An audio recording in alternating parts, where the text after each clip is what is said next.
Emmanuel Macron a essayé de le retenir jusqu'au bout, mais il voulait vraiment partir. C'est l'histoire d'une rupture voulue avant tout par Gérard Collomb, qui a préféré son avenir personnel.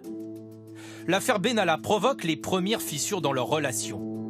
Pour Gérard Collomb, pas question de jouer les fusibles. Fin juillet, lors de son audition devant les députés, il ne fait pas vraiment bloc derrière l'Élysée. Je n'ai jamais été informé. Évidemment, cela n'échappe pas à l'entourage du chef de l'État. Et c'est loin d'être fini. Début septembre, la popularité du président s'écroule. Gérard Collomb, lui, va faire une rentrée fracassante en se permettant de lui donner des leçons. Les uns et les autres, nous avons manqué d'humilité.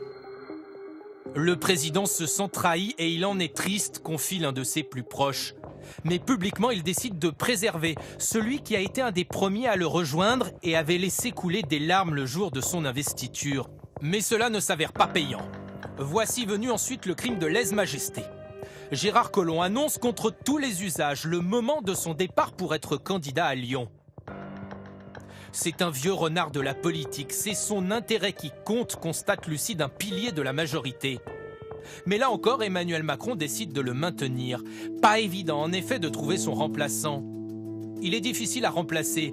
Le prochain pilotera les élections et devra avoir la confiance totale du président, abonde ainsi un ministre. Mais voici venu le temps du bouquet final. La Dépêche du Midi rapporte les propos tenus par Gérard Collomb sur Emmanuel Macron lors d'un déjeuner. Il va finir par ne plus me supporter, mais si tout le monde se prosterne devant lui, il finira par s'isoler. Ne plus le supporter, c'est peut-être bien ce qu'il cherchait. Habituellement, les politiques font tout pour entrer au gouvernement. Gérard Collomb, lui, aura tout fait pour en sortir.